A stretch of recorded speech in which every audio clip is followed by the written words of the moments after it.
Bro నువ్వు ఒకళ్ళు వచ్చినావు కామెంట్ చేయి బ్రో, చూస్తా. నీ పేరేంటి నాకు తెలుసు, ఒకసారి కామెంట్ చెయ్యి అంతే. కామెంట్ చెయ్యి బ్రో, చూస్తా బ్రో. కామెంట్ చెయ్యి బ్రో, చూస్తాను బ్రో. కామెంట్ చేయి బ్రో, చూస్తా.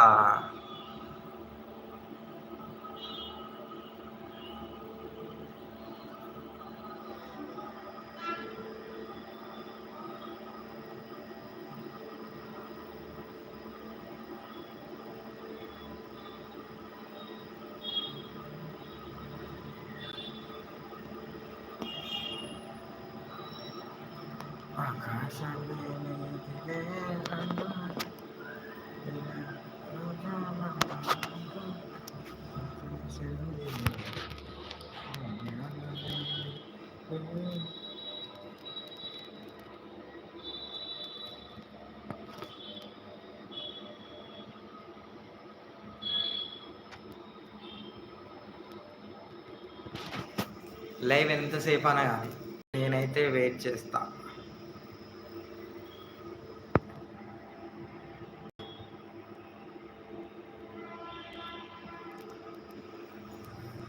ఈరోజు నాకు తెలియాలంతే, అసలు ఏంటి సబ్స్క్రైబర్స్ మన వీడియోస్ ఎందుకు చూడటం లేదు అని. ఏమన్నా మిస్టేక్ చేశానా, పోనీ చేస్తున్నానా, పోనీ ఏమైనా జరుగుతుందా, సంథింగ్ వెంట నాకు ఏం అర్థం కావట్లేదు. మీరు చెప్తేనే కదా నాకు తెలిసేది, మీరే చెప్పండి నాకే తెలుసు నా డౌట్. అందుకే ఈరోజు లైవ్కి రావాలా, నేను మీకు చెప్పాలా, మీరు నాకు సలహాలు ఇవ్వాలా, మీరు వెళ్ళాలా. ఎందుకంటే 1K సబ్స్క్రైబర్స్ ఉన్నప్పుడు ఆ మజా వేరు, కానీ దాని తగ్గట్టు రిజల్ట్. అంటే 1K సబ్స్క్రైబర్స్లో మ్యాక్సిమం ఒక 500 మంది వీడియోస్ చూసి, ఒక 50 మంది లైక్స్ చేసి, ఒక 100 మంది కామెంట్ చేసినా చాలన్నమాట. సబ్స్క్రైబర్స్ ఉన్నారు అనేదానికి ఇది ఉదాహరణ. మీరు అప్లై చేస్తే వీడియోస్ పుషప్ అవుతాయి. నేను ఇంత కష్టపడి వీడియోస్ చేస్తున్నా, మీరు చూడడం లేదు, ఎట్లుంటుంది, కొంచెం బాధేస్తుంది. అందుకే మీరు ఈరోజు మీరు లైవ్కి రావాలి, నేను మీకు చెప్పాలి, మీరు నాకు సలహాలు ఇవ్వాలి. ఓకే చెయ్యొచ్చు, ఏం పర్లేదు అని మీరు కామెంట్ పెట్టాలి, అది నేను చూడాలి. సబ్స్క్రైబ్ చేసిన వాళ్ళకి కనీసం నా ముఖమన్నా గుర్తుందా? ఛానల్ అవుతుంది. మీరు షార్ట్ వీడియోలకు సబ్స్క్రైబ్ చేసిన వాళ్ళు అప్పుడెప్పుడో చేసారు 1 year కింద.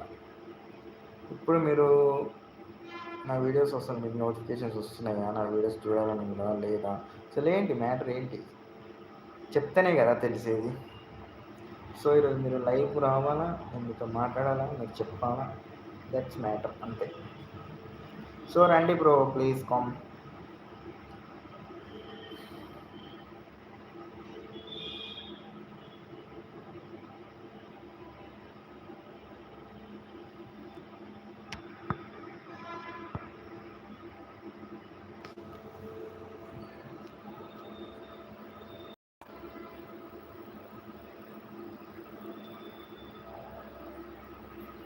బ్రో నువ్వు వచ్చావు కదా, కామెంట్ చేయి బ్రో, అసలు నువ్వు ఎవరు అని. నువ్వు ఒక్కనే యాక్టివ్లో ఉన్నట్టు నాకు తెలిసి. మన సబ్స్క్రైబర్స్ ఎంత 1K సబ్స్క్రైబర్స్ ఉన్నారుగా, 1Kలో నువ్వు ఒక్కనే యాక్టివ్గా ఉన్నట్టు, అందుకే వస్తున్నావు. మిగతా వాళ్ళంతా ఏదో జస్ట్ వీడియోస్ అప్పటి మట్టు నచ్చినాయి కాబట్టి సబ్స్క్రైబ్ చేశారు, వదిలేశారు. అలా కాదు కదా, మనం వీడియోస్ చేస్తే అలా ఉండదు, చూడాల్సింది అందరూ.